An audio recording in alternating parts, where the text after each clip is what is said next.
What's going on, everybody? Welcome to Weekly Cheddar. It's been a while. If you've been a subscriber on this channel for a long time, you probably remember this a couple seasons ago with a little weekly Packers show. We're going to bring it back finally. And we're going to kind of take this in the direction that maybe the chat takes us or our discussion takes us. Jake Shavink, obviously, here with you guys.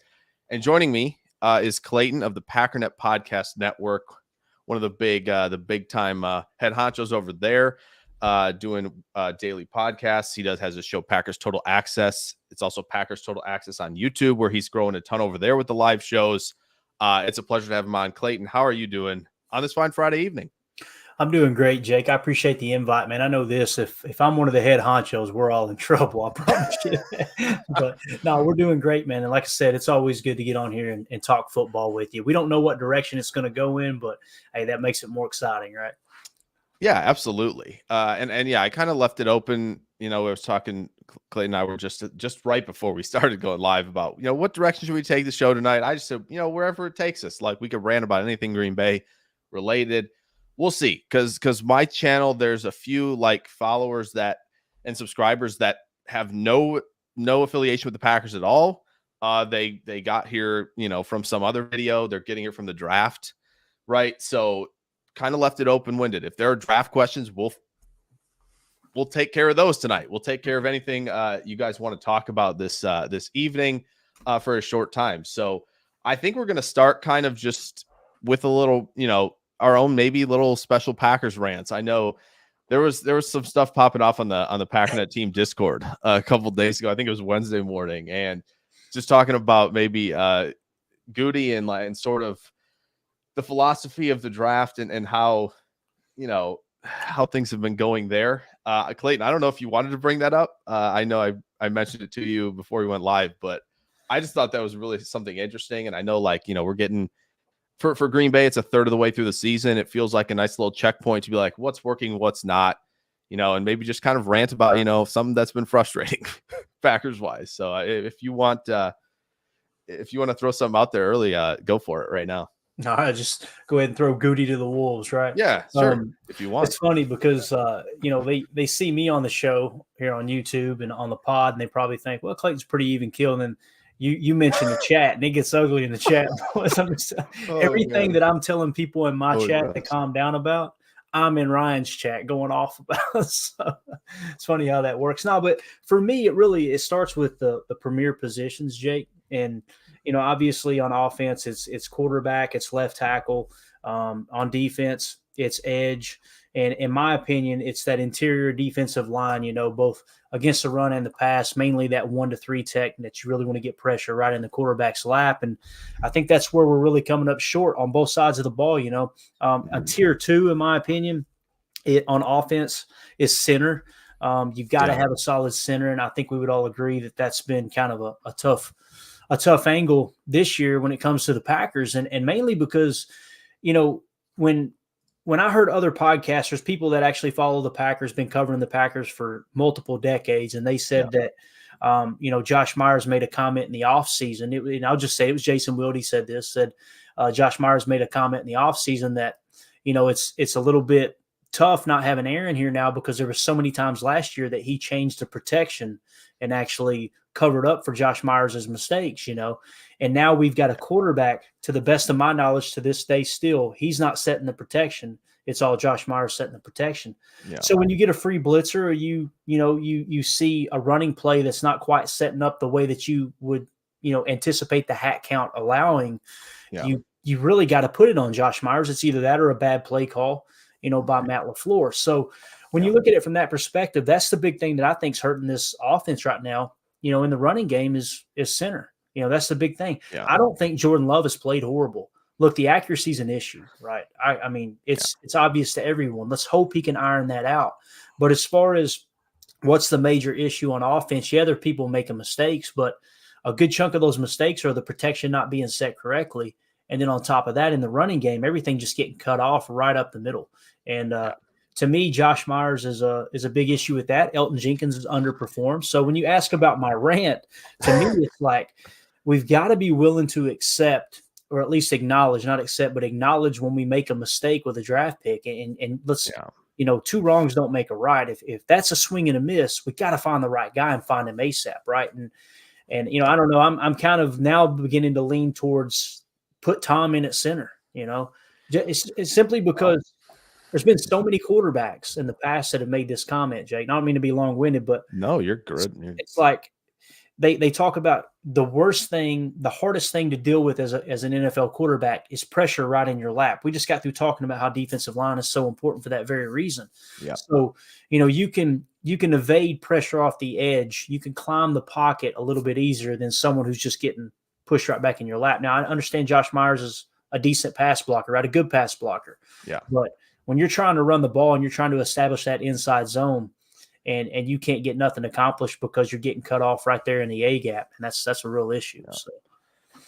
Yeah, the offense, it's so hard to decipher. Like you go through, like just if you went through, because I did a video on this on the channel as well, like just going through like what hasn't been working, and like I think Omer does bring up a good point. Omer, United Bates, good to see you guys, of course. It's always fun seeing you on Clayton's channel as well.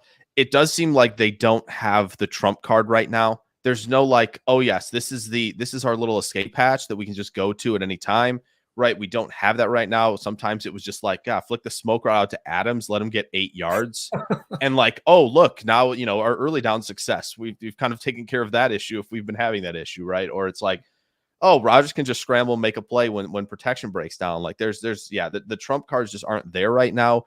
It was honestly, it probably should be Aaron Jones, of course. It's just because the running game, like you said, has not been up to snuff in terms of just really the interior, right? You said an underperforming Jenkins, like he hasn't been able to be that trump card that he has often been, and he can't just completely save the offense right now. And it just feels like as well, like the offense, you see the youth, you really do, and like when it feels like things can be protected really well up front, and then Jordan just misses a guy deep, like the Musgrave shot against the Saints, right? The seam route against too high. And I feel like, I don't know, that to me feels like a real catalyst for like, now it's like, all right, we got to get Musgrave balls in the flat and see if he can make something happen in the flat, where it's just, he is not the best, like got to change direction, right? And be a super yak player. He does that better when he's got, a straight line to run. So like they've had to make adjustments because some plays you can see just execution isn't there. It's tough. It is a really tough thing they're going through right now. But like ultimately, I think if we thought about it back in like May and June, I think the Bears game got us, a little bit out over our skis. Like, hello, we're here. And also, to be fair, honestly, like the game against Atlanta through 3 quarters, yep, that's been a sneaky defense through 6 weeks, right? Through 7 weeks. Like they played pretty well offensively against Atlanta, who has, they held Detroit to 20, right? They made like the Tampa Bay start look completely overblown. Like they've done some good things. And so through like 7 quarters, you'd be like, we got out over our skis a little bit. And this is kind of the youth showing up when teams are understanding more about what Green Bay is going to do offensively. Definitely. And, again, I think it all comes back to it starting up front, right?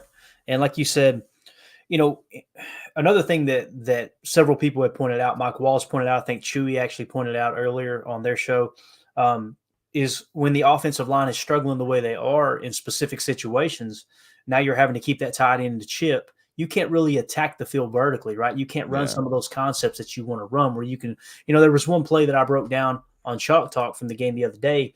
I got really excited about because it was essentially it was a Y skinny, right? You're running the Y, the tight end, the attached tight end down the seam on a skinny post essentially, and then they were running a little slot cross across it, right? Yeah. And a drive concept at one point as well. Those are the type of concepts you want to get into. But if you're having to have your tight end chip, the timing is completely off, and you can't get into being able to stretch the field down the seam and open up that end breaker. Which on that specific play, Dontavian Wicks was wide open. Instead, we chose to throw underneath to Christian Watson. It ended up being incomplete when it could have been, who knows, a 15 to 25 yard gain. So it's a combination of a bunch of different things that are going wrong. But again, to me, it starts with the running game. You got to be able to establish a run. You got to be able to run your bread and butter, your inside and outside zone. If you can't run that, why in the heck are we trying to run anything else? That's just Yeah. kind of my approach to it.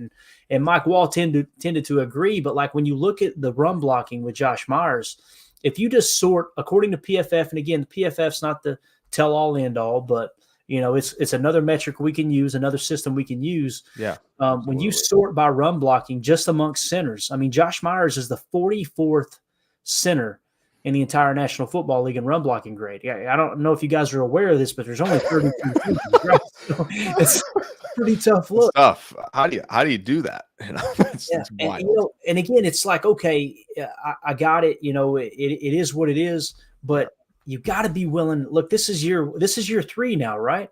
Year 3. It is. Like yes. you've got to be willing to accept the fact, okay, we missed. Let's go find the answer now. Let's go find the answer. Let me give you an example of, I don't even know where this is at. Let's see where he falls. I'm just looking real quick. Creed Humphrey, 15th, right? And that's the one that will always haunt Goody, right? Creed Humphrey obviously was the center that went 1 pick after taking Josh Myers. And again, it's just one piece in the cog. I'm not saying it's the end of the world because we don't have a good center. Right. It's just everything kind of, when you look at those elite positions, let's just do it this way, Jake. Yeah. Quarterback. Do we know that Jordan Love's the guy? We do not. So there's a question mark. I don't feel comfortable saying he isn't the guy, right? Left tackle, Rasheed Walker, right? No. Edge, Rashawn Gary, absolutely. And a little bit of depth to go behind him, right? Yes. Interior defensive line, it's another one of those just ugly spots this year. Kenny Clark's PFF grade 56.9, and he's got the largest cap hit of any Green Bay Packer. That's a tough pill to swallow. You're talking about the most important positions, and essentially what you've got is a worst case scenario at both left tackle and defensive line, being that they're tying up so much cap, and one's not on the field, and the other might as well not be on the field right now. So that's true. You mix in tier 2 on offense, center, you've got to give it an X, right? When you're talking about tier 2 on defense, I like to say linebacker, inside linebacker, and free safety down the middle. I think Rudy Ford is a solid free safety, right? Yeah. And he plays that deep safety the majority of the time. Mm-hmm. Linebacker, Quay Walker, I'm putting a question mark, right? I think he's got the potential. It's the run fit that he struggles with, but if he gets that straightened out. Okay, so out of that right there, what do we need this draft season, in my opinion? You got to find the left tackle of the future, right? You've got to find an interior defensive lineman like a Jalen Carter, like a Fletcher Cox in his prime, someone like that can play the run in the pass, right? And and then center, of course. So that, to me, those are your biggest needs. Yeah, if you still don't know if Jordan Love's the guy, Right. It's going to be. I don't know. I think that's why they did that 2-year deal, right, with Love, where they give him that extra year. It's kind of like they just probably knew that, like, man, they probably had this in the back of their mind. They're like, if Bakhtiari gets hurt, we are in trouble because there's going to be immense youth, right? Like Omer points it out, Walker's struggling. Like, it was nice to see Walker take steps in the preseason. He was still a 7th round pick entering year 2, right? Like the expectation setting. Like, I know I did a video on him and was like, yeah, this is really good in the preseason, right? Like, could he, be a swing tackle? Yes, there's potential for that. Like, but he's now has to trot out there to play left tackle in his second season, where it was clearly like, okay, this guy didn't go very high for a reason. Credit to him for playing as tough as he can out there. But yeah, it's tough. It really is. And obviously Tom's in his second year, right? But like you said, it's the defensive line. Like, gosh, if the guys getting pressure could tackle, we would be in great shape too. Like, Wyatt I love him. He plays out of control, which is like great for generating pressure. And like, I think he's pretty up there, at least among defensive tackles in pressures this year. Just the problem is he can't finish those, which again, process statistically, like, all these expanded stats, like, that's really good. Like, generating pressure is a good thing, especially on the interior, right? Like those type of pressures are huge. You just got to finish a few of them, right? And Omer saying Royce Newman needs to change to the bench. Nice. That's good. No run game killing the team. Absolutely. Only Tom run blocks. I mean, Elton Jenkins, we talked, you mentioned it, underperforming. Like, usually when we've watched Jenkins play at his peak, he is helping anchor the run blocking, and it just has not been there this year. There are some whiffs. And now, like, I remember one against Denver that him and Myers both looked like they had the second level assignment. And I was like, okay, well, I think Jenkins is getting beat here. And it's like, well, no, they look like they're both urgent, but somebody's got to take the D tackle, and he tackled the running back in the backfield for a loss. Like, I don't know. Communication might be another issue, right? Like, yeah, that's just something that we might have to. It's going to be a lot of talk about O-line going in the offseason, which is always fun. It's like, this draft has, plenty of studs there that we can talk about. Good question from United Bates as well. If Tom goes to center, do you think Myers might be better at guard or tackle? I think he could play guard, right, Clayton? You think? Yeah, I mean, look, he's a great pass blocker, or not great, a good pass blocker. I got to watch my words, because there's these things. These words actually mean something on these sides, right?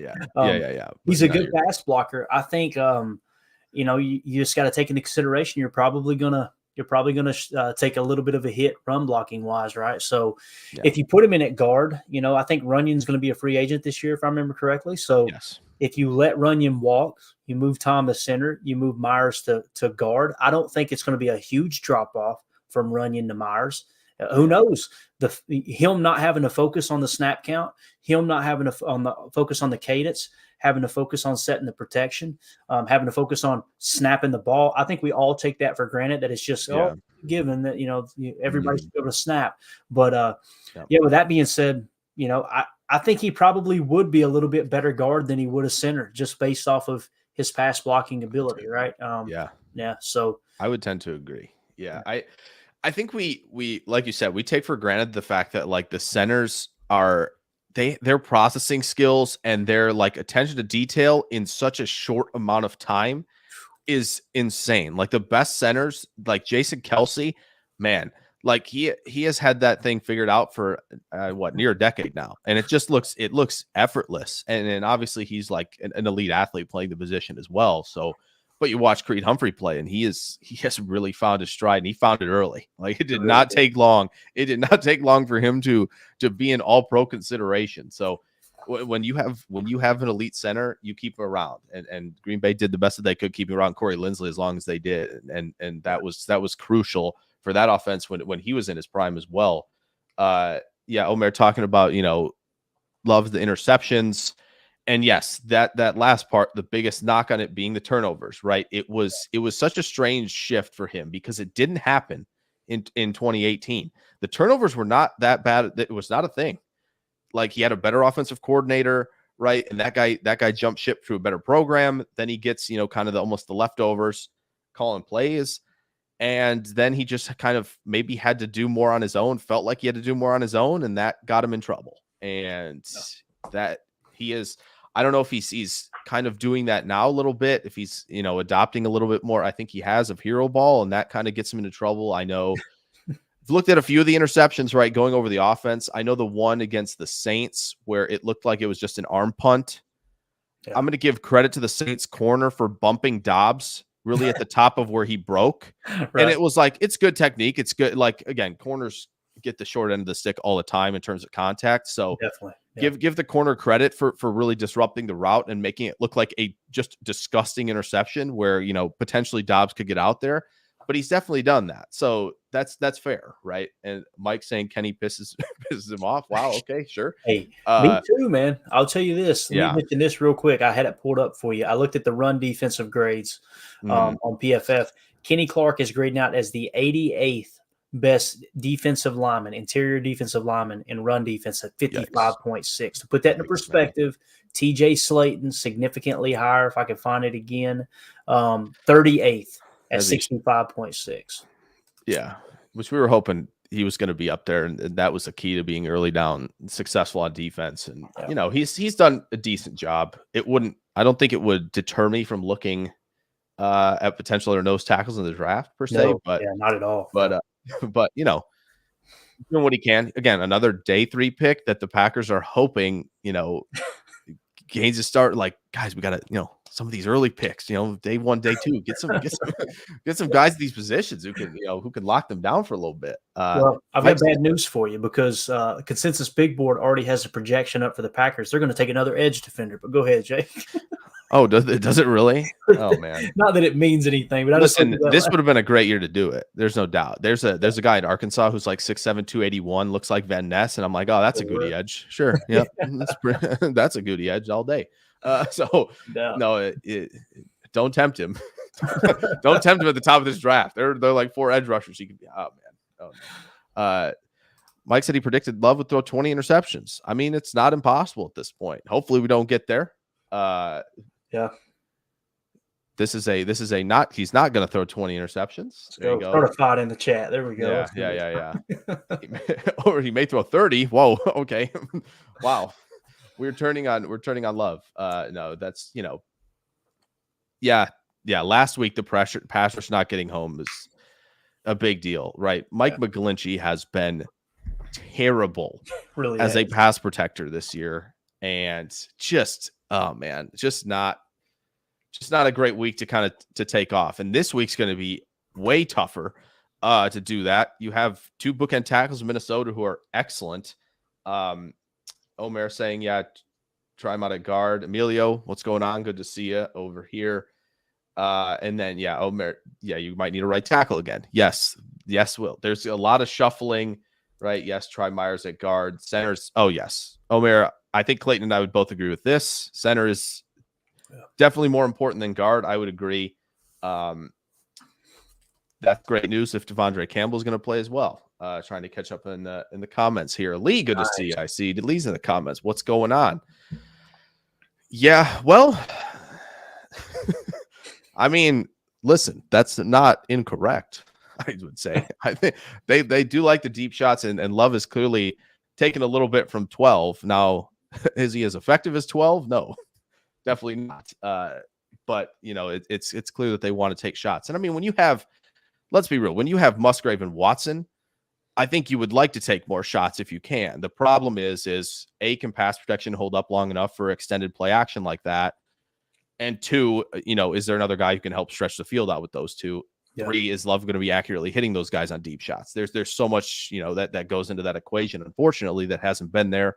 And we've taken it for granted with 12 playing the position, right? He's really good at it. Like, it stinks. Also run defense, pass rush. Yeah. I mean, it's a great little segue here if we want to get into run defense and pass rush and offensive line, right? I think it's about a good time for a transition as any, to talk a little draft here on Friday night. I know Packers are 2-4. Listen, the NFC's bad. I think everybody would kind of agree with that. There's some pretty, I think the middle of the conference would be the bottom of the conference in the AFC, right? I think the AFC, every game matters. Like if you're talking about the 2-4 Chargers right now, I think they're done. That's how bad it is over there. Like you cannot get behind the 8 ball in the AFC, but in the NFC, you never know. Look at Minnesota, right? They're right back in this thing now. They've kind of righted the ship a little bit. So can Green Bay do it? Sure. They've got 3 home games in the next 4. They play, Carolina, the Giants, Tampa Bay late in the season. It's possible to turn things around, but you got to see it once first to start building that out to a few games at a time. Oh, this is perfect. Yes. Everyone wants a wide receiver. I wouldn't hate it, to be perfectly honest. The only reason I would say that, and going into the year, I actually didn't think. I was like, no, this is ridiculous. Like back in May, I saw the first mock draft when someone put out, and it was Ibuka from Ohio State going to the Packers. I'm like, what are you doing? They're not doing this. Why do you just want to be wrong? Okay, sure. But like, I think there's something to Watson maybe being just a field stretching, right, excellent yak playing Z type of player where he might not completely become the X in this offense. Uh-huh. And maybe you don't want him, right, always running the digs, the comeback routes and stuff like that you would maybe want a traditional X to be running. Romeo Doubs to me is it's a conflicting thing for me. I maybe was a little bit too low on him. He had a solid year. Then I started to be like, oh, maybe he's got it. And I just sometimes like he's winning. Sometimes he's relying a lot on winning in contested spots, it seems. And that could be partially on 10 as well, right? Only throwing him to those opportunities. But I think the best separator in terms of route running on the team right now is Dontavian Wicks. Get him on the field. Yes. Right. Like all the advanced metrics say so. The film definitely says so. Film is all over it. Yeah. Yeah, it is there. And Jaden Reed, might take some time. It's hard when Reed is like a slot and you want your slot and 11 to block a lot in the run game. Right. It's a difficult thing to kind of marry together. And that's, I think, why the Packers and Goody and LaFleur may have talked about this, and obviously Thompson has always talked about, like, we need guys who are big who can block. Like, has to be effective in our run game, right? That's why Lazard's out there, undrafted free agent and made the team and made an impact for so many years, right? So I don't know. I think, if a Roma Dunze from Washington, if the Packers are in the middle of the first round, to Malik Neighbors, I'm in. But I know that some Packers fans probably are not in on that. Or there will be others who have always, that's the T. Higgins over Jordan Love crowd. We're thrilled about that too. But Clayton, do you have a thought of where the Packers, you would like them to go right now? I know maybe you'd probably know some names at the top to this point, because obviously the timeline's always got draft stuff going on Twitter. Any thoughts of where you'd like to see them go right now? I know it's early. Right now, I think Green Bay picks 8th in the current order. Is that right? I believe that's correct. Yes, I've seen some say 8, some say 10. I believe 8 is correct right now. All right, let me see. Tankathon's got it. No, Tankathon's got them at 7. Wow. Okay. 7 right now. I know, because last night, Garrett Stritzel on Facebook said, can you go through the rest of your predictions and give the Packers a spot? And it got him pick 9. So I was like, okay. Then I totally, because I had to go through it twice because I forgot Kyler's coming back to adjust the order. So a lot going on last night to mess around with a draft order we haven't set in stone yet. But yeah, Clayton, sorry about that long-winded question there, but any thoughts at pick 7 right now? Yeah, let's settle in at 7. Let's just play. All right. So yeah. If you're picking 7th, right, and obviously it's going to determine, it's going to be okay. Who's going to take what, what player where, right?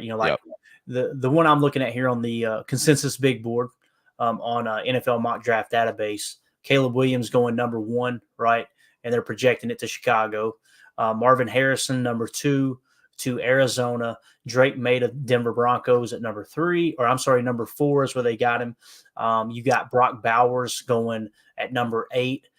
So he would be available, right? Stud tight end from Georgia. But to me, you've got to focus on these premier positions. You've got to get that buttoned up. You've got to get the foundation of your house sturdy again, right? Because right now it's shaky. We just talked about all the reasons why. So according to me and the needs that I have on this team, tier 1 will be left tackle and interior defensive line. So when you look at it from that perspective, the best offensive lineman that will most likely be available, because there's another mock draft here that's got Chicago taking Fashanu at number 3, right? Mm-hmm. So there's a chance Joe Alt falls to you, but they're showing the Patriots taking him at number 6. So let's assume both of those guys are gone, right? Yep. So let's just kind of start in that 9 spot. You've got Dallas Turner at edge in Alabama. I feel comfortable saying we don't need another edge. That's just me personally. Yeah, I would agree. I like the edge room. I like Enigbare.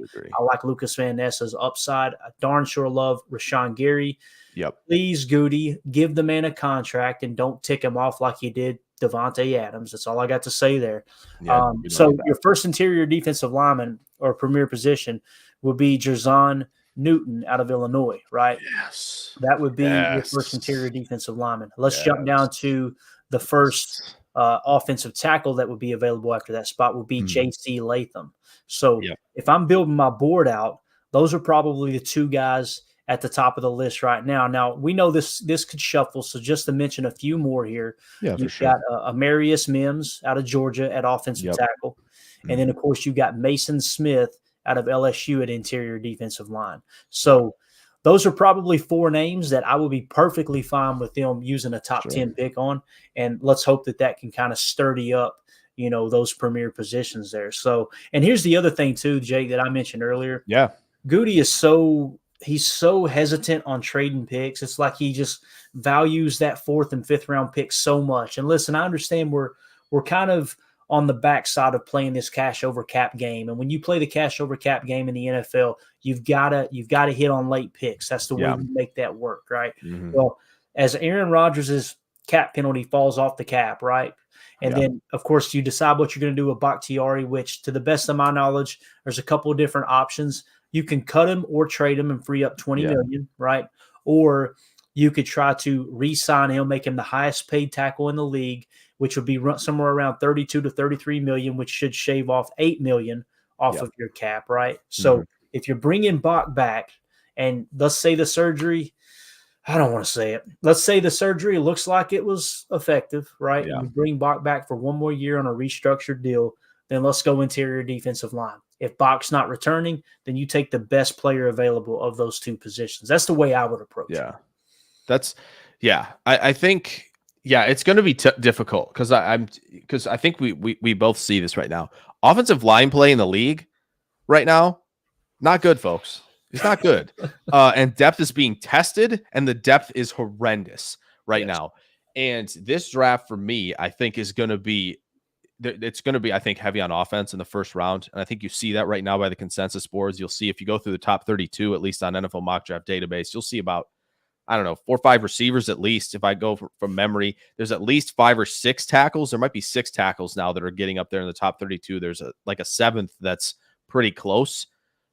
You have a couple interior guys that are in the top 50. Like, there's going to be a lot of, I think, O-line picks in the first round. And like, if you go down the board, even right, like Chicago, they should probably be taking a left tackle. Yeah. Braxton Jones, nice player, cool 4th round pick, swing tackle. Like, just say how it is and like probably go get one, right? The Giants, Evan Neal's been terrible through 1 and a third seasons. It's been horrendous to the point where like you might have to just cut your loss and go get another. So that's 2 right there in the top 5. New England, like you said, at 6.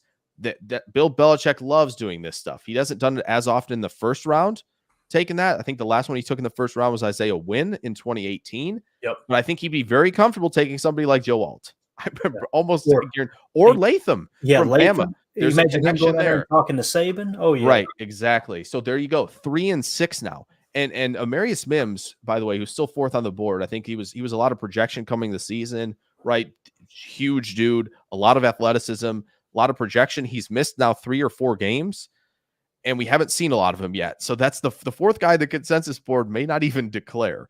So that's going to even push more guys up.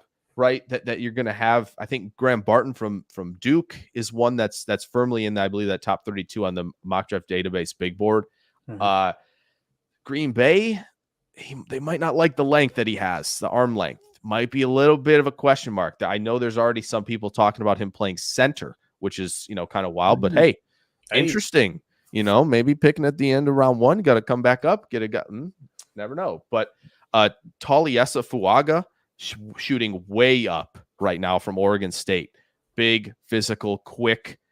Would the Packers like him to tackle? I don't know. They should. I know that they've got their arm length thing, and like that's a thing for them. But like Laiatu Laju from UCLA, edge rusher, he's been outstanding. Best player who's played against him to this point is Fuaga, at least from what the film has shown so far. Like, so O-line's getting pushed up a ton. Jordan Morgan from Arizona is another one who could sneak in around 1. Like, there might be 7 tackles go in the first round, which is just you wouldn't believe it. But like, we saw it. I think the last 2 drafts, really, defensive line's gone heavy in the first two rounds. The last couple drafts, like, O-line's got to catch up. That might be it. Omer, I want to get to this because they need to be able to stop the run. We're going to bring up a prospect, but I want to not at 7. I want to hit on a few other guys here. While Clayton still can hang around, so we can answer a few more questions on that. This is a great one though. You got Fashanu or Alt. Who are you taking? I know who Green Bay's taking. They're taking the better pass blocker who's not a people mover in the run game. That's Fashanu. Yep. Guaranteed. If Goody does not change the philosophy at all.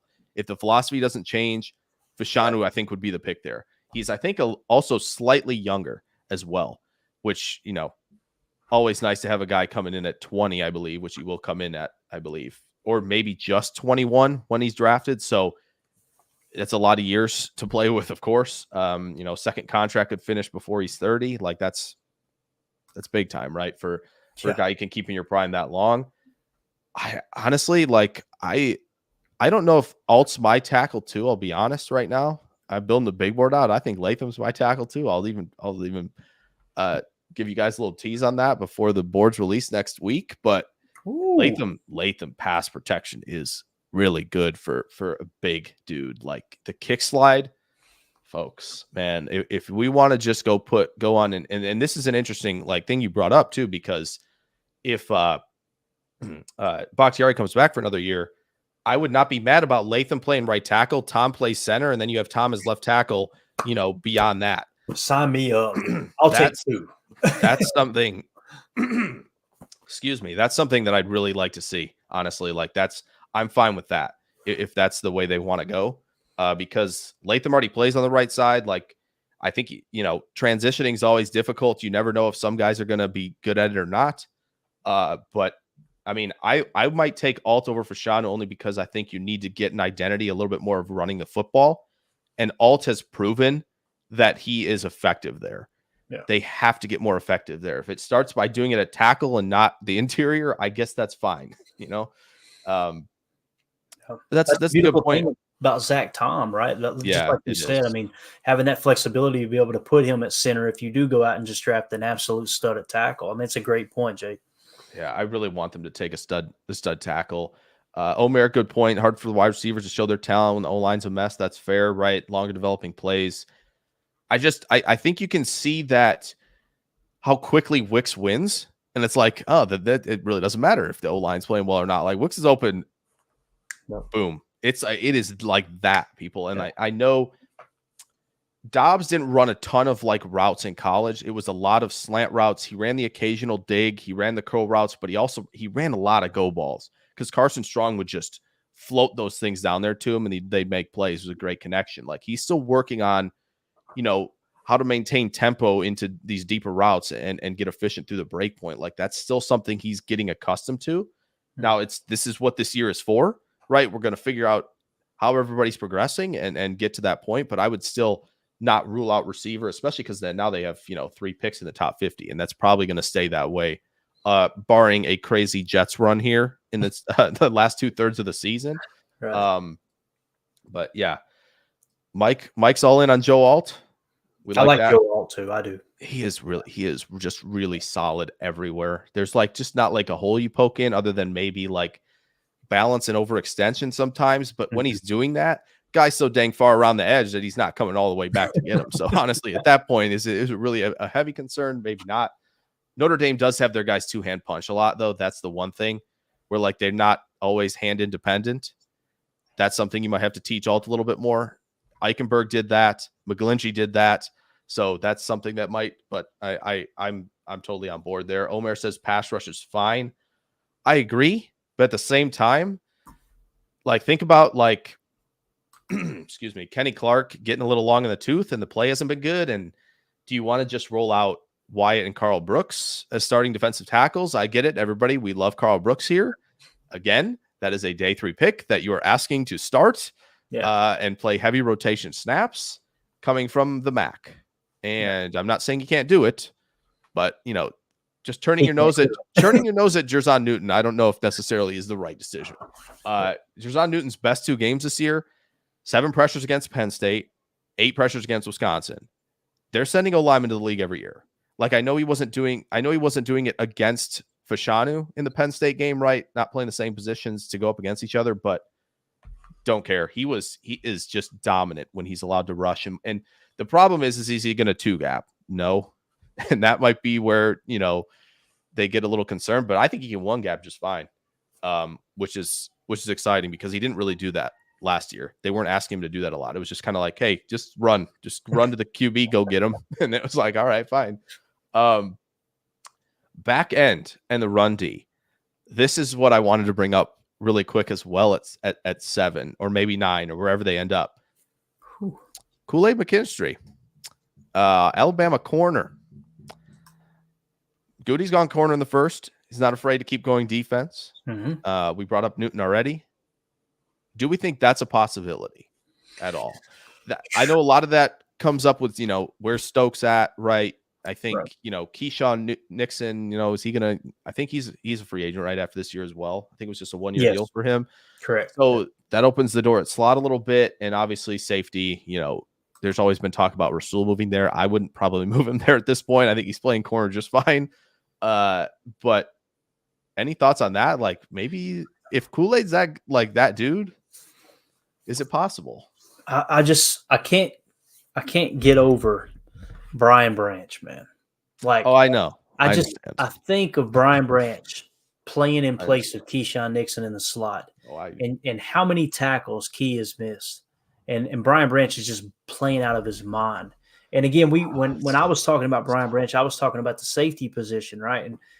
And the big argument was, well, the majority of scouts believe he's a corner, not a safety. And I'm like, okay, well, we're loaded at corner. What was it that our coaches have said? It's I can't remember the term they used, but they were just talking about how it's just champagne and caviar, problems that we have at the cornerback position. Then you look up and it's like, oh yeah, 7th round pick out there playing the boundary and man coverage against Cortland Sutton, right? It's like, so I wouldn't have a problem with it, man. The big thing is, can they tackle? We need a nickel that can tackle, because if we're going to play, and again, what's going on defense, what I'm seeing on tape, and you completely disagree if you do, Jake, I'm seeing teams come out on first down and run out of 11 personnel. That's what they're trying to do to the Packers. And then what does 11 personnel do? It takes TJ Slayton off the field the majority of the time. We all had hopes that TJ Slayton might have taken a step forward where he could play in the nickel. Well, I'm telling you this, man. Devontae Wyatt is a madman getting after the passer. You talked about it earlier. Yeah. But against the run, he and Kenny both this year have just been cheeks. They've been absolute cheeks. So why not let Slayton run in the nickel, right? Why not let him get out there in the nickel and just see how it plays out? Because that's the biggest issue. Now, when you're in the nickel, right? Now, keep in mind, you get Devontae Wyatt out there, who's been really, really bad at run defense. And now you've got Keyshawn Nixon, who's one of the worst run defending nickels in the entire National Football League. That's how you're missing so many tackles. That's why when I watch the tape, Jake, I look at it and go, this isn't scheme. This is execution. Yeah. And then, of course, I get blistered all over social media for apologizing for Joe Barry. So listen, you can't attack our Lord and Savior of the kick and punt return, Keyshawn Nixon, right? That's not allowed. You can't do that. No. Right. But yeah, I agree. Like, it's hard. I know, like, Goody went into day 2, right, of the draft and back a few months ago and goes, yeah, we just got to give Jordan Love as much as we can. Yes. But also Brian Branch fell to 45. And you didn't have to trade out of that pick and give him to a division rival all in one. You didn't have to do that, man. Like, that didn't need to happen. But like, that's the one thing for me where it's like, okay, I get it. Goody wants these just absolutely insane athletes playing the position, right? And I'm sure they don't know what RAS is. I'm sure they have their own, numbers or stuff that they're looking, right? They're probably not adding them all up into one like little number there, but they probably have like certain things of like, oh, I want the 3 cone to be this. I want, short shuttle to be this or something. And they've got certain thresholds they like to hit. Just watch Brian Branch play football, darn it. Like, it might just be as simple as that. Like, just watch him carry guys up the seam. Like, I don't know what like the running on turf in shorts needs to tell me right now about Brian Branch. There're just some guys where you'd like to see it, right? Where you're like questioning athleticism, and there's all that to confirm it and kind of double check. That's what the combine is for. For Branch, for guys like Hamilton, who, was running like almost a weave when he's running the 40, like, I don't care. Like, I don't care if he's doing that, right? It doesn't matter. Like, there's some guys where you go, it's not as big a deal. So yeah, it's tough when you let Branch go to Detroit, and Branch is a big reason why Detroit hasn't been completely exposed on the back end to this point, because their corners aren't exactly like world beaters. Yeah. So yeah. It's tough. Yeah, and Omer, good point. Really quick, Goody is better in late rounds than early rounds. Yeah, 100%, 100%. And the problem is all those late round guys are being asked to start a ton, and it's like, well, what do you expect? But yeah, no, that's a great point. And past 2 drafts, I agree, they've been pretty solid. I think the past 2 have been pretty solid. They've been finding some guys, but there's still some question marks there. Yeah. So to put that into perspective with Brian Branch, forget nickel. Let's just talk corner overall. According to PFF, Brian Branch is the 23rd best corner in defensive grade, right? When you break it down into run defense, he is 9th best as a rookie cornerback as a rookie, right? It. Now, I know that Mike in the chat had mentioned, would you take him over Van Ness? Would you have taken him over Musgrave? Here's the way I look at it. I mean, let's just be honest here. Let's start with our boy Luke Musgrave, right? Let's see where he falls. Let's just go amongst his position here, PFF wise. Where does he hit? It's probably going to take it a second to load here, because he's pretty far down the list, my friends. And you guys know, I kind of called the Lucas Van Ness pick. I kind of seen that coming. I also called the Musgrave pick. And Musgrave felt so Green Bay, man. Yes, Just traits absolutely. and athleticism at tight. Yeah, that was just like, yeah, So to put that in perspective, Lucas Van Ness is the 94th highest graded edge defender. Okay. And again, Brian Branch, right there towards the top, a top 5 in run defense amongst corners, which is exactly what you need in that nickel spot. yeah, Now, when you talk about tight ends, let's hit that really, really quick here if I can sure. find the offensive grades, because I want to see exactly where Luke Musgrave is hitting. Say something smart, Jake, as I try to pull it Oh up. yeah. I'll go through the comments really quick while you're doing that. Yeah, Omer, good point. Could walk away from Jones. Obviously, Dylan's a free agent, right? Unfortunately, not an exceptional running back class, but there are some dudes I think that they could look at for sure. Um, Mike says just fill the trenches right up. Absolutely, I love it. Would love Cooper Beebe headed to Green Bay. We'll probably be talking about him a lot on the draft season pod a ton, just because again he's played left tackle, right tackle, left guard, right guard, and he doesn't look like out of place in any of those spots at 334.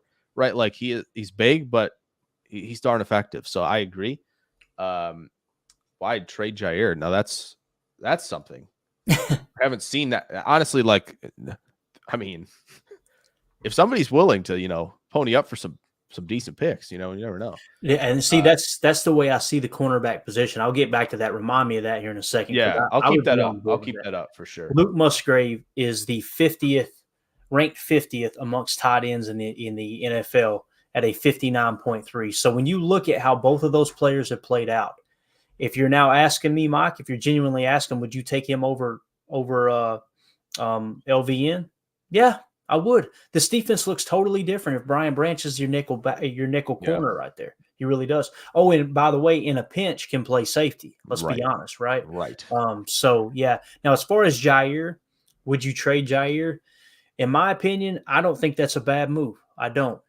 But this is me. Maybe I'm overreacting, Jake, but I don't see corner as a premier position. I don't even have it listed as a tier 2 position. Now, listen, why am I saying that? Because you've got to marry your players up with the scheme, and Sure. not from a specific standpoint necessarily, although it is important. I'm not saying Jair doesn't fit the scheme, but what I'm simply saying is when you're playing with 2 on the shelf and you're playing quarter, half, zone match principles, you're deterring the offense from throwing deep down the field, right? You're kind of forcing them Yeah. to keep everything underneath and nickel and dime you. Okay, then you don't need a great corner to play in that scenario.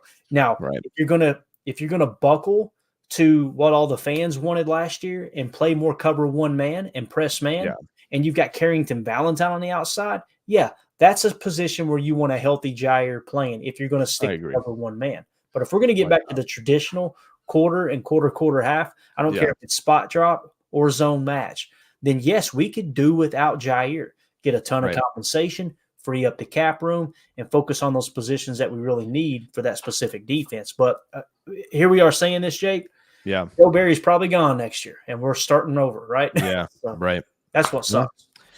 Yeah. I think it's a very interesting conversation. I personally, I would like to have somebody out there that you go, even in quarters, where it's just like, oh yeah, you can have him as a meg guy, and it's just like, yeah, follow this dude in the match principle, and that's nice. Or at least, I forget the other term. It's shoot, there's another like man term that I'm forgetting in quarters. It's like It's like a it's different going, language, man. it's meg is man everywhere he goes. For those listening, Correct. Yeah. there's another one that's man that's like he goes everywhere but a certain place, and I can't think of what it is. But if you have a guy who's really good to do that, that certainly helps because it lets there be less confusion with match principles and coverages elsewhere, right? That alleviates a little bit of that like responsibility for some other players on one half of the field, which is nice.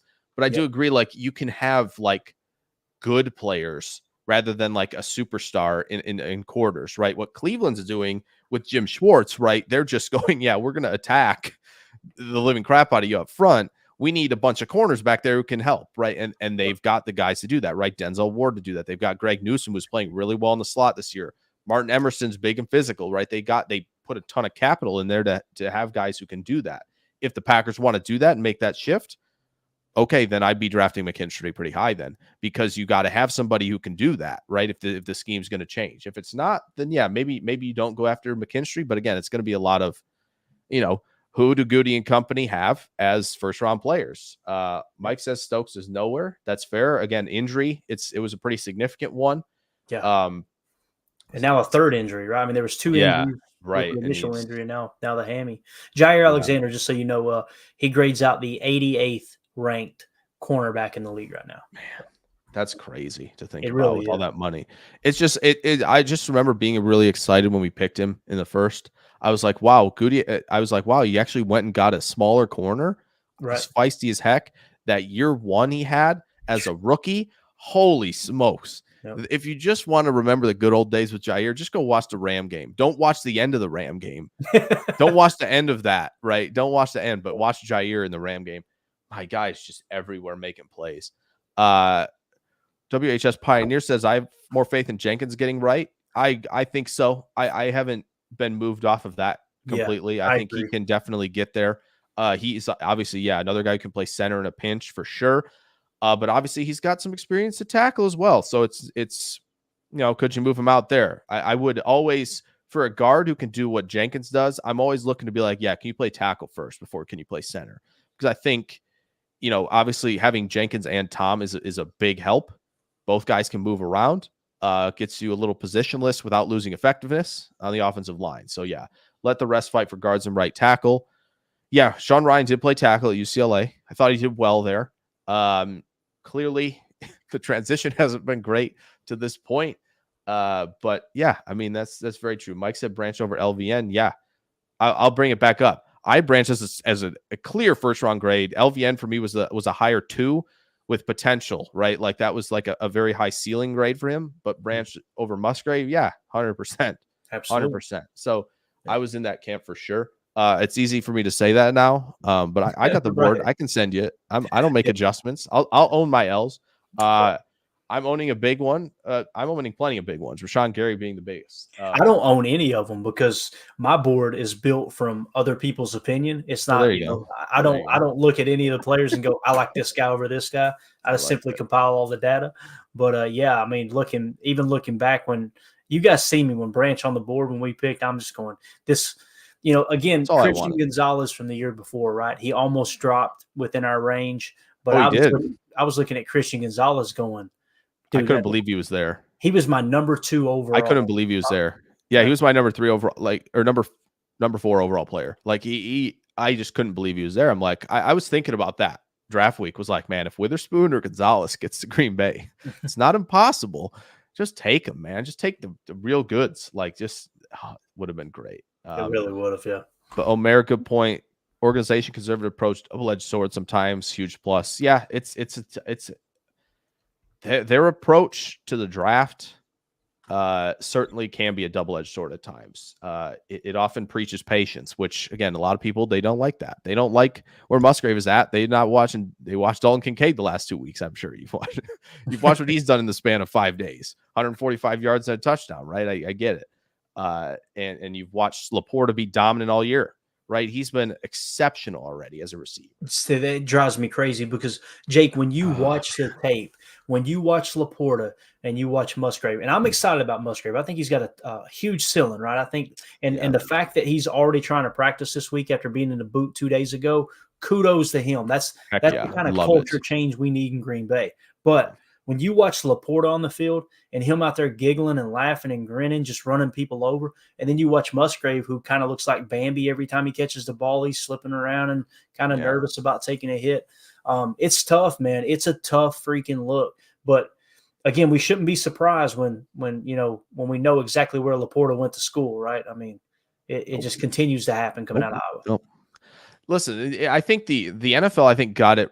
Personally, I think they got it right. I think that the top 3 tight ends that came off the board were the top 3 tight ends that should have come off first. Right? You had Kincaid go in the first. You could argue about the order. They were all in a pretty much like an 8-pick range or 9-pick range. They had Laporta and Mayer come off pretty quickly right after that. Like they were, refined players, who I think, you maybe ask Mayer and Laporta maybe to come in line and block a little bit. Kincaid was obviously going nowhere near that. But like the guys who were right away going to affect the game a little bit. And that's why we were hyping up the tight end class so much, because it was really, really good. The projects, the upside projects, more so that deserve day two capital, were the Darnell Washingtons, the Musgraves, and the Crafts. Green Bay got two of the guys who we knew were going to take a little bit of time, as much as we were hyped over Kraft being picked, right? Like that, those were longer plays, and it stinks, but you never know. We'll see. You never know. Maybe Kraft and Musgrave come out better than Mayer in a couple of years. We just don't know at this point because of what the Packers bet on, right? Yeah. I'm okay trading Jair if the return is nice. Kenny Clark too. There you go.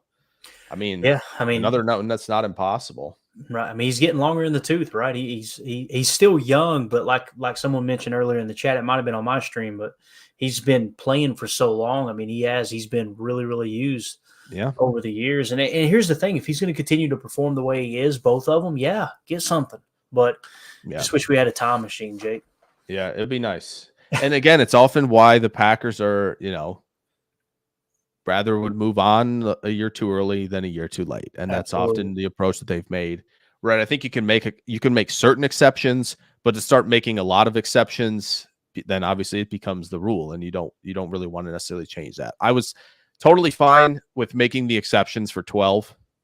Right. After watching 2020, once Love got picked, I was totally fine with going, right on the doorstep in 2020, run it back 100%. Like there's no problem doing that. Like that's 12, right? We know who 12 is. So, Mike, said Clayton's right. Fall guy. Joe might be the fall guy. Yeah. When things go wrong, everybody's got one. Sean Payton's is going to be everybody but him. Yes. So Sean Payton's is going to be, look what I entered. This was a mess, man. It's not me. This is just awful. We gotta change some of that. It's funny too, because Sean Payton earlier in the summer said, I don't know how these coaches didn't win with this team. And now all of a sudden you're not winning with this team either. Oh, I'm sorry, Sean. Is the call coming from inside the house now? Interesting.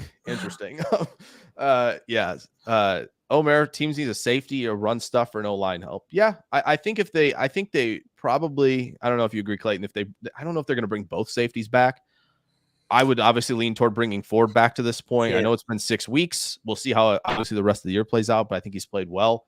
Savage, I don't think has played horribly, but at this point, it's year 5. I know he's gone through a couple different defensive coordinators, right? They've been struggling to kind of find out where his best slot is.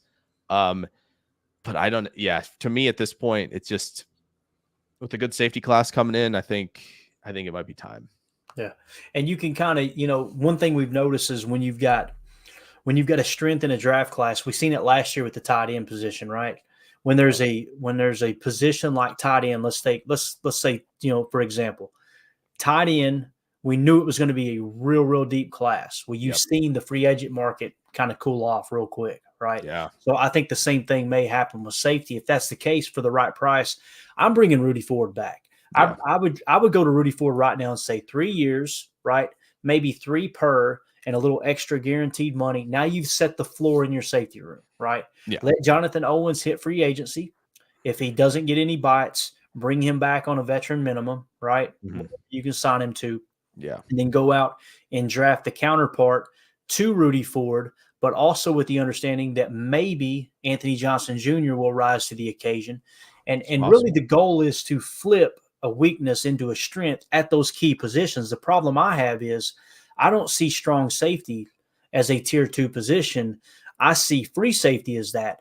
And if you bring Rudy Ford back, now you've got the floor set at that tier 2. If you could find a better safety in the draft, now you've got that opposite. Because really what happens in this Fangio style defense, there's no more free safety, strong safety. Right, exactly. They're really interchangeable in that regard. Yeah, 100%. Yeah, but that's definitely one that I trust Rudy Ford, but I'm the president of the Rudy Ford fan club, so I'm very biased in that regard. Sure. Yeah, I think, even if you want to be like, if you hit these certain marks, we'll give you up to 3.5, 4 per year. Like we'll get you there. Like we can help you out if you hit some of these marks. I'm totally good with that. Mike says trading Kenny, Jair, and Preston. I'm just going to catch up real quick, Clayton, here as we reach the end of a little bit of the end here of the show. I know you put a little bit of a hard stop on your time. I appreciate you sticking around. This has been great. Trenches. Hey, Omer, that's the Eagles. You want to look at the gold standard. Philadelphia is the gold standard. And They they'll could do have. it again this year. They could have just in this draft. They could have said we don't need Carter and we don't need Nolan Smith. They didn't need them, but they did it anyway. Yep. And then they took Tyler Steen from Bama, who plays guard and tackle, in the 3rd round. They don't care. They will continue to want to absolutely bury you up front in both phases. That's why Philly. That's why they beat Miami. There's no other reason they won that game. That's why Miami lost. Miami lost in the trenches because Philly continues to be dominant there. That's just, and you're building it right in the trenches when people are trying to change the rule book because you're so dominant, right? I mean, it's just that's a pretty good telltale sign there. It is 100%. Mike says he's 99.99, 1,000,009% sure Love isn't the guy. That's, it's fair. Not ready to give up on him. Tom was a 4th round pick. Yep. Got to get value for some trades. They've talked about the Packers being buyers. I don't quite understand that unless they're trying to get rid of that, nasty 3rd round pick that they're not good at. If they want to find a suitor, but I just don't know that there's like anybody I'm like dying to have. Like, does Jerry Jeudy really move the needle for you right now? Even for a 3rd? I don't think so, because here's the problem. You're going to stick him in the slot. You're going to ask him to block. You don't do that. Yeah. He doesn't do that. Right. He's not a blocker. And I'm sure that's why Peyton is frustrated with him as well and wants to trade him. Like, he had to be like an elite Z and maybe some X where he's being separating at a high clip, right? Even at like kind of the lanky build, and he just hasn't been that, which stinks. Injuries have played a part, but and someone who fits these condensed sets, that's not Jeudy in my opinion. No, I agree. I'd be reluctant to trade younger players. Yeah, I agree. I think we're just more talking about the longer in the tooth, the Kennys, Jair, right? Yeah. Omer agrees with you. Clayton, his Leroy Butler suiting up next week. That'd be nice. Prime Leroy Butler suiting up would be huge. Yes. I would give the Packers the edge big time against Minnesota, as hot as they are. If Leroy Butler, I guarantee you, Leroy Butler today could have tackled Russell Wilson better than Keyshawn Nixon. I think that's very true. Lee, amen, man. Amen, Lee. Amen. Go get dogs. Seriously. I agree. Exactly. Brian Branch was a dog. Yep. Like, oh man. And Van Ness could be. Like, I'm not gonna say that Van Ness can't be. Like, I get they're always proactive there. They're always gonna be and that's part of their build, and they're trying it among the trenches. I just don't think they've quite figured out the formula like Philly has. Signing the guy from Tennessee is going to help too. Signing the guy from Tennessee. Tennessee. I don't know. Oh, I don't know if he's. I'm wondering if he means Philly grabbing Bayard via trade. I don't know if that's what, because we were talking about Philly for a second. Let's see. Could be. Yeah. But yeah, I mean, I think when you look at everybody's going, they love Reggie and they love Leroy. I get it. Yeah. It's just this is what we have now. We're turning into the Dallas Cowboys. Back in the day, we were really good, if you heard. It's tough. But yeah, I think we talked a little bit about pick 8. I just want to bring up a couple more guys because I'm really interested in them and in the draft for the Packers, especially because it's been really a Packer stream. I didn't know if we were going to get any others from the rest of the channel. If they're interested yet, they're probably got better teams, probably fans of better teams right now who are in the race. It's fine. Devondre Sweat from Texas, Clayton, is somebody.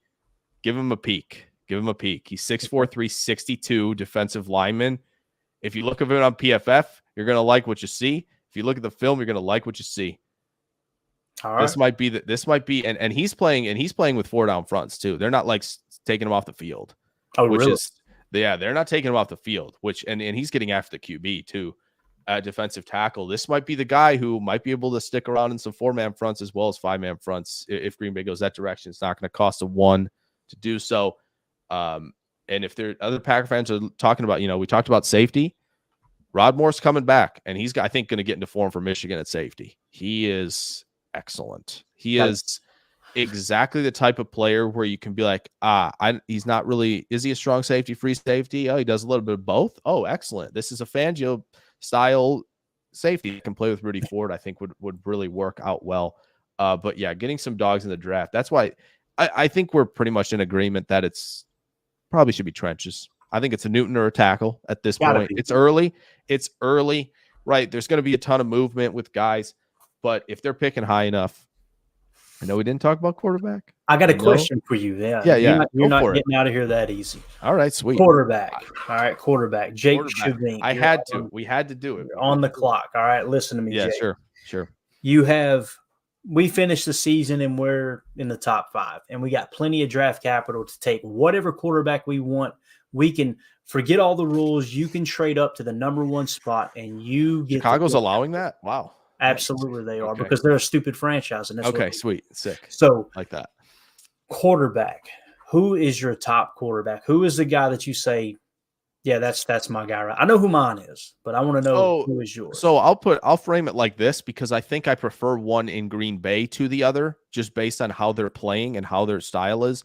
I would still say Caleb Williams is my QB1 right now, just from an overall evaluation standpoint, and looking at like what the ceiling of what his game can be. The further he commits himself to structured football is a really dangerous thing, because he does Mahomesian Allen type of things when he's out of structure, and it looks like it's impossible to play against. Now, Notre Dame, credit to them, the formula. Right. I will say that USC, without Williams, they're probably not winning many games in the Big Ten next year. I'll be perfectly honest. I think Williams, like Rodgers did in Green Bay potentially, right, has hit a lot of stuff, and really has convinced the world, I think, that Lincoln Riley's really good at what he does. Not sure that's the case. Now, does Williams have to get better? I'm not absolving him of all guilt from that Notre Dame game. He cannot make reckless decisions like that, and we have not seen him make reckless decisions like that. That has not always been a thing. I think it might have been legitimately, and it's a fair point. Like, you're behind the 8 ball right now. Force the issue. Like, we got to do something offensively. We can't just sit back here, and I can't take sacks and hit checkdowns for 2 yards. We're never going to go anywhere against this team that we're behind against. And he just took some chances, and it didn't work out. It was bad decisions. I think, from everything I've seen the past year and a half now, even in college, right? We've passed the halfway point. It's wild. We're almost done with the season. It's going to be quick. But for me, he's still the guy. I think based on arm talent, based on, I still think flashes of structured play, I would take him, only because I think the edge for Williams right now over May is how he deals with pressure. I think right now he has the edge there. Drake May, when he deals with pressure, there are some times where, even if you look at the Miami game this year, he's getting wrapped up by a defender. He's throwing the ball. Don't do that. He threw it, and there were 2 defenders right there, almost picked the ball off. We can't be having that. And that has shown up. And he likes to big game hunt a little bit as well, overtaking some of the short stuff. He did that in the Minnesota game. That he bit off a little bit more. He could chew a couple times. Yeah. So Caleb Williams would be my QB1. However, I think the skill set of Drake May fits really nicely with what Green Bay wants to do offensively. And I know we can say they don't have an identity. I think we know what the idealistic identity of this offense is. And I think Drake May can fit really well within it. And for me, it's like the cultural aspect is what I'm concerned about. Like I've mentioned, I've been very vocal about Caleb Williams and how I don't see him being a leader. I don't see him being one of those guys that I don't know. There's something that rubs me wrong about Caleb Williams. Maybe it was the fingernails, maybe it was the paint in the nails. I don't know. But Drake May is one of those guys, he turned down more money in NIL money to stay in UNC, right? And to stay there and play with that program. And it just sounds like he comes from an entire family of athletes. They're very focused. I mean, when I heard people talking about, I heard scouts talking about, I heard, on the McAfee show, different people talking about Drake May. It sounds like Peyton Manning. It sounds like a guy whose family is embedded into just being world-class athletes, all business. It's not about the money. It's not about the shenanigans. It's not about, hey, look, let me go out here and be the superstar. It's about putting in the work and being the guy. And everything you said, I completely see too. I see it popping up on tape. But my guy would be Drake May, hands down. I think that's fair. Like I'll spoil it right now. Top 4 on the big board right now is Harrison, Bowers, Williams, May. Those are the top 4. Bowers number 2. Yeah, man. Ooh. Bowers is just that guy, man. Oh, man. Who do you compare? Who's your comp? Who's your NFL comp? And listen, don't hold back. When people ask comps, Jake, you immediately go, well, I can't mention a Hall of Famer. George Kittle. No. George Kittle? Okay. Yep. Got it. George Kittle. I think George Kittle. Does huh? So, he is outstanding. He's outstanding, man. I don't, there's not much you could say. He's better than Pitts coming out. Like it's just it looks effortless with And him. he's going to drop because of position, right? Oh yeah, Not heck wrong. yeah. Green Bay, if Green Bay picks ninth, he's probably gonna be there, and fans are gonna be like, "Do it." Who cares? Make the tight end room really good, and I get it. Yeah. So no, those are the top 4 for me. But yeah, I think Drake May is. I think he does a good job post snap. I really do. I think he recognizes some things really quickly. To me, he looks like thin Herbert. So like that's the type of player I think you can kind of see. Herbert did those same kind of things at Oregon. It was like offensively, they were not like very diverse with their play calling. They were very like close to the vest, not doing too many different things, and he kind of had to force the issue a little bit. But I like Drake May a lot. Throws a great deep ball. I think he'll hit Watson and Musgrave plenty down the seam, down the field if we want him to. Not out of these condensed formations, Jake. That's the thing that's bothering me. Think about Christian Watson's coming out party last year, right? Oh, I know. It was that boundary touchdown. I mean, yes, we had the Philly game, but that boundary touchdown throw to against the Cowboys, right? And it's like, I haven't seen a wide receiver line up in a Baylor split all year long. It's like they're nowhere near a Baylor split. And that's to me, that's the issue. And that's exactly what Mike Walsh said too. When he said it, I was fist pumping the air. Like, thank God I'm not the only person thinking this. Like, you've got to get out of these condensed sets a little bit and spread things out. You've just got to mix it up. So I think that's the problem with Christian Watson. Flex him out, spread him out wide, put him on the boundary X, and just say, go to the freaking end zone, run as fast as you can. And if they don't drop a safety over there, launch it up there. If they slide the safety over, you've got to spread out formation enough that you can run some of those drive concepts. You can run some of those slot crosses, things like that. But to me, that's what's killing this offense. And I know that's Matt LaFleur's offense. I get it, but it just isn't working. Yeah, at some point, like, again, I think what you saw from McVay, right, and you saw from Shanahan, right, in LA and San Francisco, respectively, they've tweaked some things, right, based on who they have, right, and based on what they're seeing that's beating them. Yep. McVay tweaked stuff, won a Super Bowl, right? Obviously, Odell and Stafford helped a ton, right? So players, Joe's help as well. No, you're right, though. Going to 11 was huge. Yeah, and having, but also like, Kupp getting in the slot, he does his thing there, but having a boundary guy like Beckham really stresses, and it's like, oh, hey, we got a backside guy in this formation in single coverage who can win when things are not working for my schemes, my formations. We just got, hey, backside guy's open, Stafford, just fling it his way because he's getting open. So it's nice to have those trump cards, right? And Shanahan was like, oh yeah, no, we're legitimately going to put Juszczyk on the field all the time. Yeah. And like, you're never going to know what we're doing. Yep. We can run power. Yeah. With a fullback out there, watch us. We got Kittle out there who's a maniac. Like we could put McCaffrey on the boundary, and he's just as good as any receiver on the field. And then put Debo in the backfield. Right. Yeah. You could put Debo in the backfield. You could put Juszczyk in the slot and Kittle as a fullback. Right. Like there are endless possibilities out there. It is nuts. Let me see this. There's a few Caleb comments. Yeah. Williams throws the ball effortlessly. I agree. The guy has like jump throws. He's leaving his feet and making throws that make no sense. I agree. Lee, that's fair. It does seem like he is more of like the quiet guy on the sidelines that people have to go up to him a little bit when things are, out of sorts, Utah game especially. I agree, Omer. I think he's probably going number 1. Lee says he's still numero uno, just not my cup of tea. That's my comment right there. Lee and Clayton are on the same page right there. And I think that's the biggest thing with evals is like, you just got it. Sometimes you got your gut and you're in a feel for guys. Like we don't have all the info that teams have.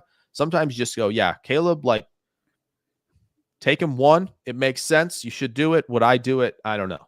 Right. I think that's fair. Omer says there's too many dang teams in college. There are. They play. Yeah. There was one point 2 weeks ago where it started 50 straight days of football. No joke. So it was like guys are playing Tuesday, right? Yeah. Wednesday. So it's fair.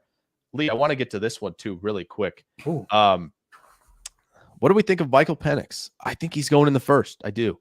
I don't know how high he's going to go. I think right now, if Cheddar Sanders declares he's going 3rd, and he should go 3rd, in my opinion, it doesn't sound like he is. Dion keeps saying it, that it's like, no, he's staying.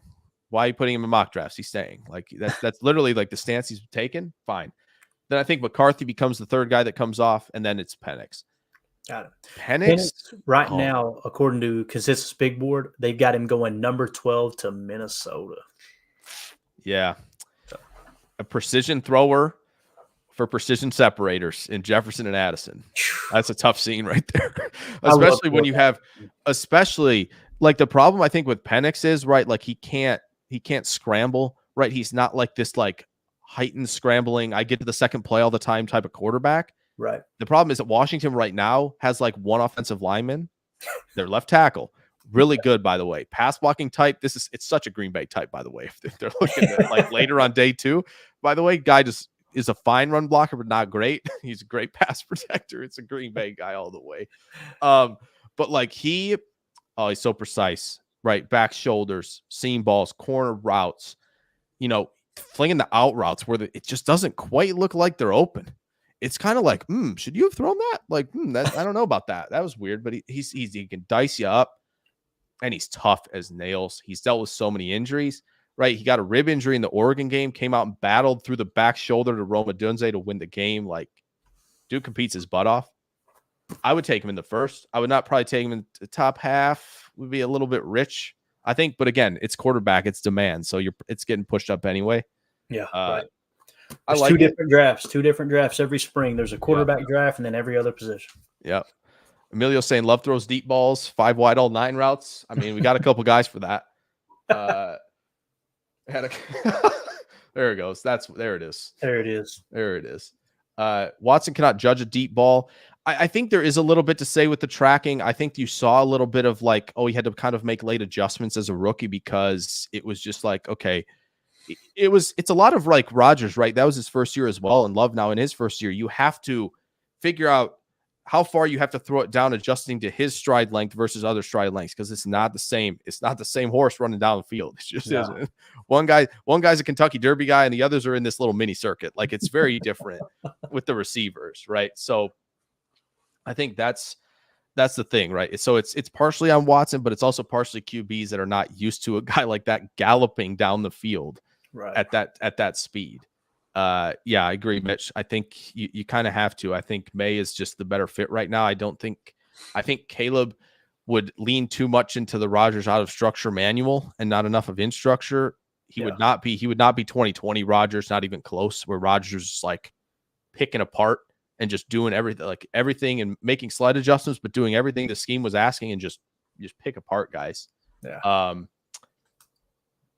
I think Mike, I think this means I'm against any QB with painted nails, I'm assuming, or are you for? I don't know. Oh, here, not taking. Okay. Yeah, and the thing that got me about that, again, and I pointed this out to Jake, some people may be taking that comment wrong or out of context. What I'm simply saying is, name the great NFL quarterback that did that type of stuff. And what we're referring to is I think he put F, Utah. I won't spell it out. Yeah. F Notre Dame on his nails, right? He did that with Utah as well.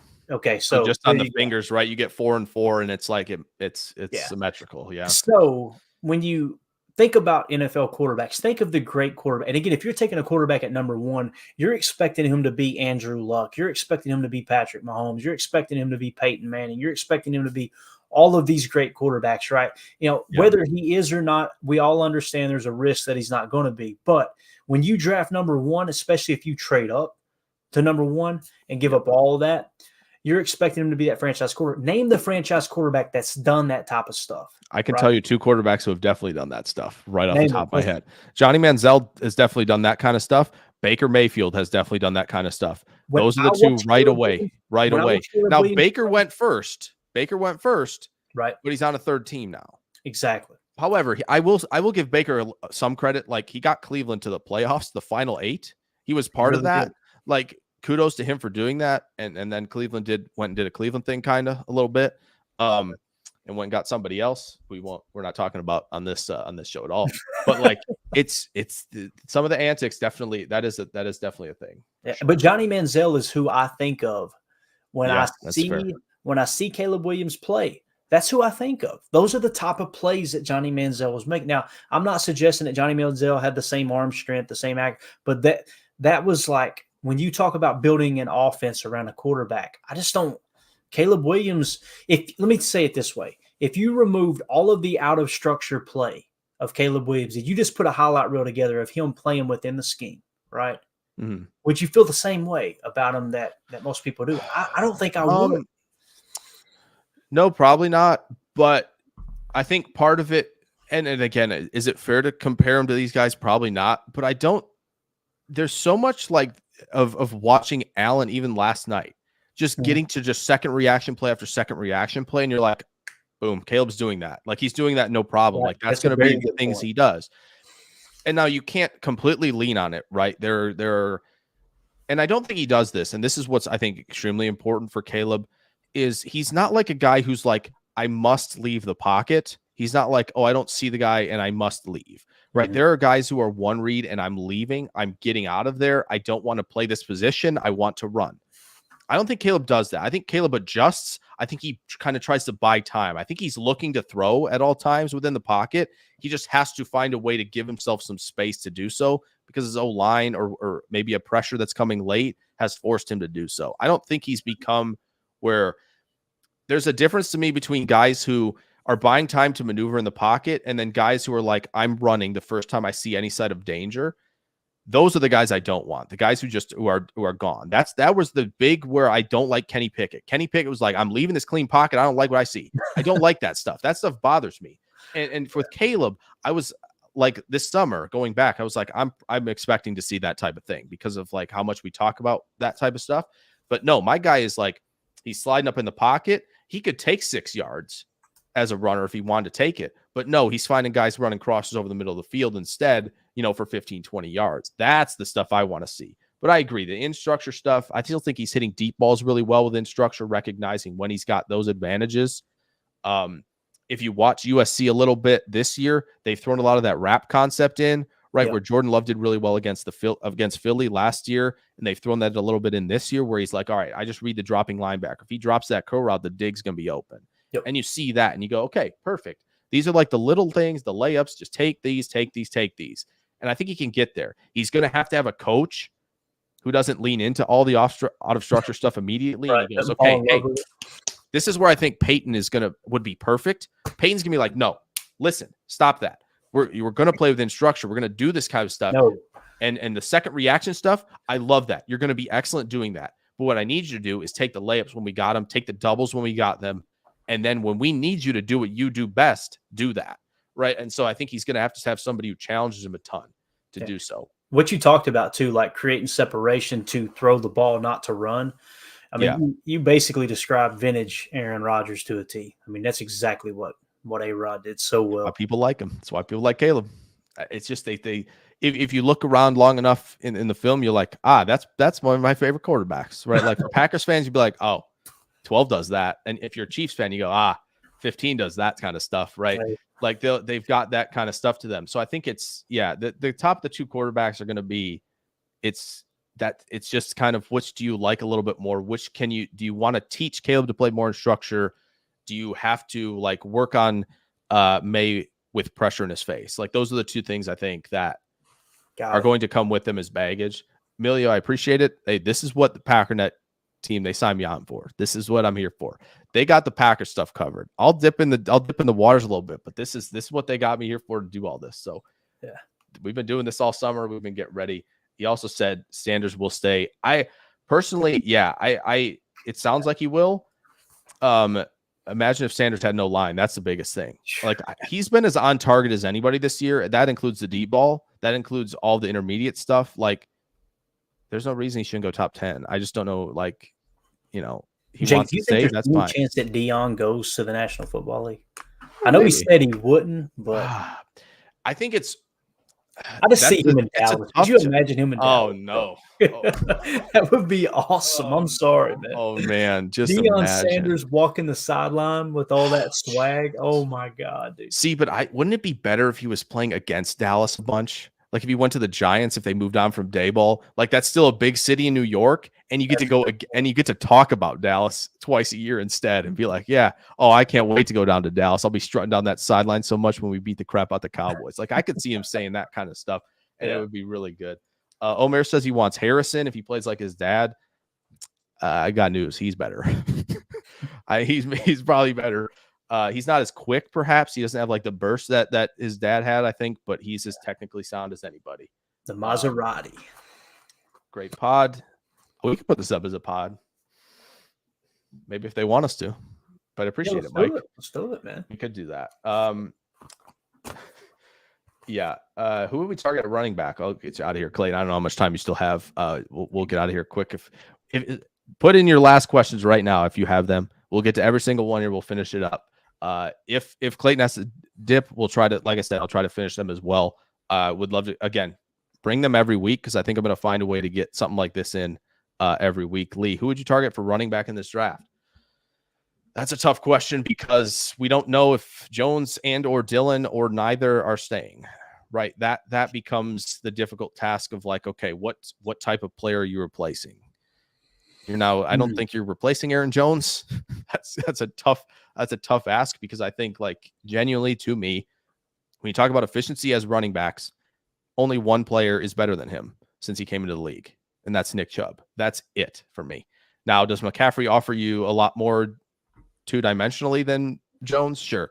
But as pure runners, only Nick Chubb clears Jones for me. So that's going to be a tough player to replace. Replacing Dillon, I think, becomes a lot easier. There are a lot of bigger backs, and Green Bay likes to go in that direction. Clay, do you have anybody? I don't know that the running back class. There's not a Bijan, right? There's not even a Gibbs really that headlines the class right now. The top guy coming into the season, it was all Big Ten. Really, the only guy who stayed there is Blake Corum, and he's bigger, right? I think he's very. Oh, I shoot. Clayton, you want to take this really quick? I'm going to find his official measurements really quick for Corum. Yeah. But if you got somebody on, let's just kind of rattle through the consensus big board at running back.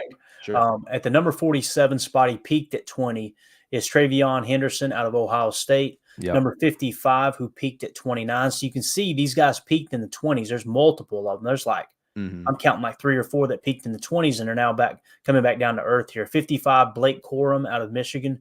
Yes. Number 57 peaked at 24, Trey Benson out of Florida State. Number 64 peaked at 30, Raheem Sanders out of Arkansas. And then you guys probably heard of this cat right here. He's sitting in the 65 spot, peaked at 23, Braylon Allen out of Wisconsin. I know Packers fans would lose their mind over that one. Now, I'm telling you, you got to climb down a little bit. But when I think about, okay, if A.J. Dillon does test the market, he gets a better offer and leaves Green Bay, give me Audric Estime. Do it. Yes. I'm all about that. Yes, babe. Let's go. Yeah. Love that guy. Love the way he runs. Let's go. Love that. Yeah. No, I agree. The problem with the running backs is you look at like the consensus top guys coming into the year. People are like, all right, Travion Henderson's going to get back on track. He hasn't. He's been hurt. He might go back again. Like there's a genuine chance he goes back again. Donovan Edwards from Michigan, who's 6'1", 204. He was like the speedster. He was the big play guy for Michigan. He has not looked good this year at all. Teams have bottled him up, and Michigan's played a lot of inferior competition to this point. He's been bottled up. I think he's going back. Braylon Allen, 6'2", 240. Now, if you're looking for like an exact, size replica of A.J. Dillon, there it is, right? Like that's it. Right. Braylon Allen is it. He's been a little hit or miss for me. Raheem Sanders from Arkansas, big play threat as well, 6'2", 225. He has not had a good year. All of these guys who are at the top just have not really delivered to this point. Yep. Blake Corum kind of has. He hasn't been what he was last year, but he hasn't been like, it hasn't been bad per se. He's 5'7" and 3/8. That's confirmed measurement that I've got for him, and 219. So they'd be skimping on the height a little bit, but you're looking at sort of like an MJD type at running back. Dude's ridiculously quick. Also, I'm telling you right now, this is one of the like top 3 quote unquote locker room guys in the entire draft, guaranteed. Doesn't matter who else we hear about in the next 6 months.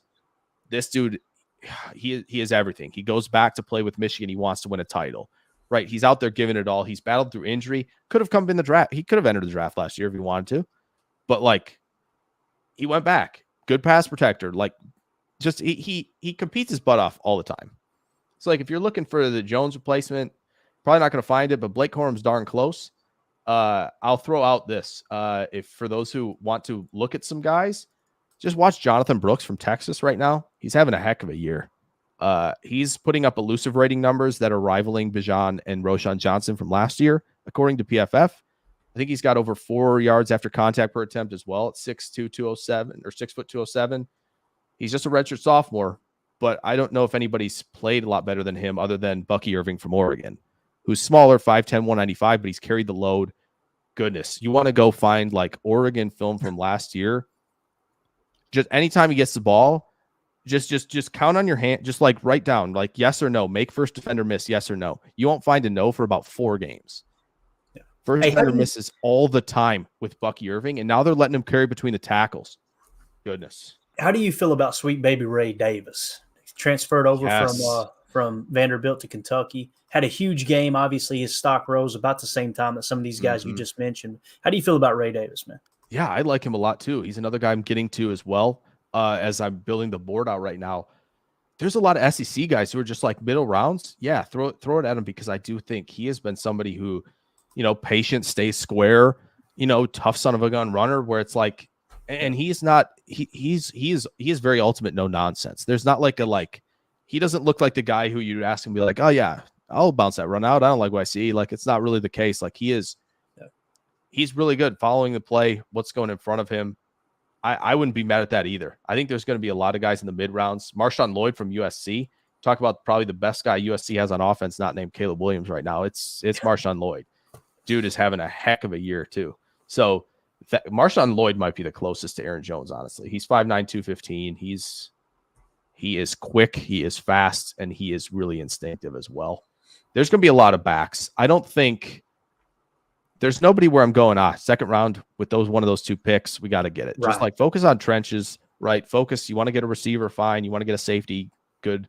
Just focus on getting help where you need to get help at this point. Because there's going to be more, like we say, every year, there's going to be day 3 running backs who are crushing it, right? Would you rather have Jahmyr Gibbs at 12 or Achane in the 3rd round or at 52? Sorry, not in the 3rd round.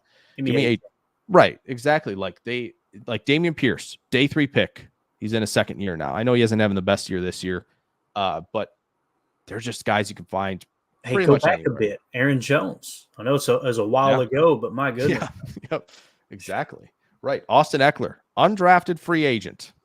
Austin Eckler was undrafted? Correct. Yes, I undrafted. Had no idea, dude. Yep, undrafted. So it's another of like, all right, what are we going to find that's marriage to the scheme? What are we going to find in a guys? I know Matt LaFleur really liked Dexter Williams. Right. Maybe it's just go back to Notre Dame for a guy who I think is a lot better, and he's smooth, man. I saw him play against NC State, and then I got the 4 games of him right at the start of the year. I'm like, holy smokes, we need to talk about this guy.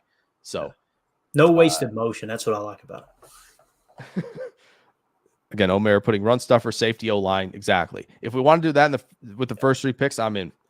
Same. Omer says he would take us 2 over Goody in the room. Listen, that's very nice, but that's high stress environment. Yeah. Listen, you lie to your friends, I'll lie to mine, but let's don't lie to each other. All right. Yeah. Here we go. Appreciate that. Omer says, yeah, don't use it a high pick on running back. Sanders is the guy. Raheem Sanders, when he is healthy and clicking, I agree. I think he's a little bit better than Allen. I do like Braylon Allen's rush tempo though, relative to how blocks are being set up.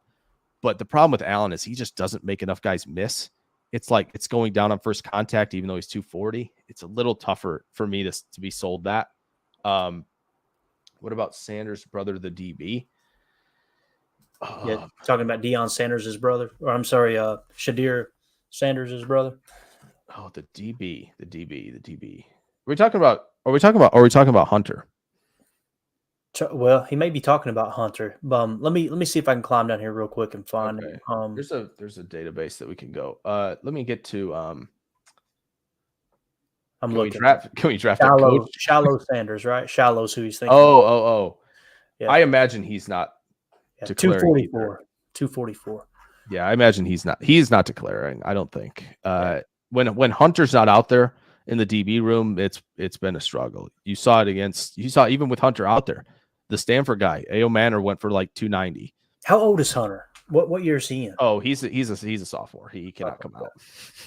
But he's gonna be the NFL version of Shohei Ohtani. Basically, he's gonna play both ways, guaranteed. And you remember Champ Bailey coming out of Georgia way back in the day.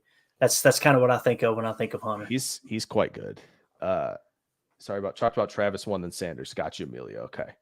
Where did Emilio say this? Yeah. So Emilio, I said this a little earlier. Tavondre Sweat from Texas, go watch him. They play BYU this week. He might wreck their entire interior O line all afternoon. I think they play at 2:30. He's 6'4", 362, and he's got like an 86 run defense grade and an 87 pass rush grade at 362. Oh cow. Yeah, that's what I mean. If you go to PFF and look up Tavondre Sweat, you're going to like what you see. And the film, like I said, you're going to like what you see as well. If I go interior offensive line, like I mentioned earlier, I mean, no, that's not fair. I already gave Cooper Beebe. I can't get off that easy. Hold on. I can't get off that easy. I mean, Cedric Van Pran's an easy one, but let's not do that either. Oh, I got one. Christian Haynes, guard from Connecticut. Super quick feet, super powerful. Not going to be talked about probably until he gets down to Mobile for the Senior Bowl and he's winning a bunch of reps. And then people are like, oh, wow, look at this. This guy should be going in the third round or maybe even the second. It's like, yeah, he should have. The film was there. He's been good. So I would do that. Yeah, Emilio, there's the one tech. Correct. Yes. So that's the guy. You want the TJ Slayton replacement guy who can maybe play in the 4-down line. That's the guy. And like I said, Christian Haynes from UConn. Really like what I've seen. I think I have one game of his, and it was against NC State where I looked at it. I'm like, the Connecticut doesn't play a lot of big time schools. So I was like, got to get him against NC State and see how he played. He's pretty good. He's 6'2" and 7'8", 312. So he's more of the same size that Runyon is. So it's almost another Packers fit there. They don't go big at guard necessarily. It's pretty rare that they will. So that's more aligns with what they'd like. Obviously, Zinter from Michigan is going to get a ton of looks as well because he's big and powerful too. But I'll give you a little bit further down the board. So there you go. Yeah. Howard Cross next year is going to be a lot of fun, man. Oh yes, gosh, yeah. That's because he's like what? He's like in the 280s, isn't he? It's like 288, I think. Yeah, 288. Yeah, short, but yeah. Yeah, so it's like another one of those, like almost a Colby Wooden, right, type where you're like, all right, move him here. Like, you can maybe throw him in some one tech if you want him to maybe abuse a center who's a little bit slower. Get him out at 3, get him out maybe at 5 a little bit, right? Like there are going to be options for him. Oregon has a guy like that, Dorless too, who is exactly like that in the same type of mold of like where do you play him, but a really effective player no matter where he plays. So that's wild, man. Wow. Just I don't know, man. There's just a lot of fun players coming up in college football. Oh yeah. There's just so many. But yeah, I would. That's what I would tell the rest of the guys who are in here. Just again, pay attention to the tackles. If you want, go to my Twitter at JakeNFL Draft. What I'm going to do for Monday before the big board drops, I'm going to look at the top 7-ish tackles. I'll write them all up really quick into a single post. Just take a look at it. Tell me what you think, which guy you like the most. Obviously, the top guys will be in there as well, but we'll try to hit really, I think, the top 7 or 8 on the consensus board right now. I've already written up, actually, if you go there right now, Tali Esafuaga's already written up from Oregon State. Really like him. I think if you go to YouTube right now, you can find them. Some games, Utah, Washington State, and UCLA, if you want to check him out. He's playing right tackle. So those are some things to look forward to. Also, everybody in the comments, please shout out Clayton for coming on for 1 hour and 38. I really appreciate that. It gives the show a little bit more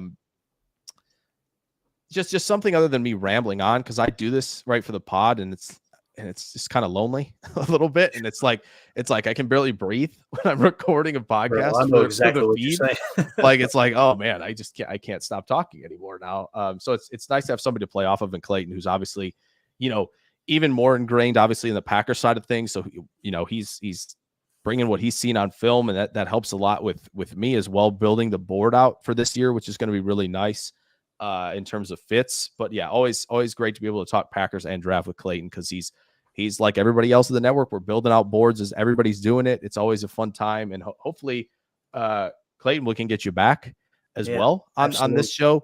And get obviously the rest of the gang in here too, and be able to kind of do this maybe every week, maybe every other. But certainly, Clayton, even really quick, I know NFL Draft Live is going to be its own thing at some point, maybe in December, maybe in January, and would obviously love to have you on there as well, because we can talk about prospects for who knows how long. It's a lot of fun. So yeah, we're hopefully going to bring back on the channel a ton, where it's like literally just drafts. So it's not as Packers focused, right? We still will have Packers focused things here for those who are just tuning in their first show here, but there will be a draft one as well. So that'll be a lot of fun. Yeah, Clayton, anything you plug it. Obviously, I think most of these guys are your guys as well. So once again, I appreciate you shouting out that you were coming here and throwing a link their way. But yeah, any parting thoughts for this week? I know we didn't talk a ton about the Vikings either, but that's what's fun. Just get, chat can direct a lot of the things, and that's what's fun about it. Absolutely. No, I just want to say thanks for inviting me, man. Jake, I know it's going to sound weird, but I got the utmost respect for you, dude. I love the content you put out. Love your positive approach. You're very analytical, and it's just nice to listen to someone who has a better grasp of the English language than I do with this Southern accent. But dude, thank you so much for the invite, man. It was a blast. Yeah, this is great. Again, sorry. Thank you guys so much for tuning in, the viewers. Like I said, Clayton and I can talk about stuff and we can ramble, no doubt about it, but it's always excellent having a supportive group in the comments who can kind of just throw stuff your way, help the show go. That helps a ton. So yeah, hopefully we'll be able to schedule this thing for next week, and maybe we'll be able to get this thing be a regular thing and maybe add it to the podcast feed. Who knows? So this is a pleasure always, Clayton. Appreciate it. Can't wait for the next one. It should be a lot of fun. We're going to get out of here, guys, here. So I know Clayton said he was going to stay on. He stayed on way longer than I think he intended, and I appreciate him for that. But we'll get out of here and enjoy, you guys, your Friday. Hopefully Green Bay can get back on track. But if they don't, the draft is going to be kind of upon us a little bit earlier than we thought, and we'll be able to do that. So thank you guys for the support. We will catch you guys hopefully next week. Thank you, guys.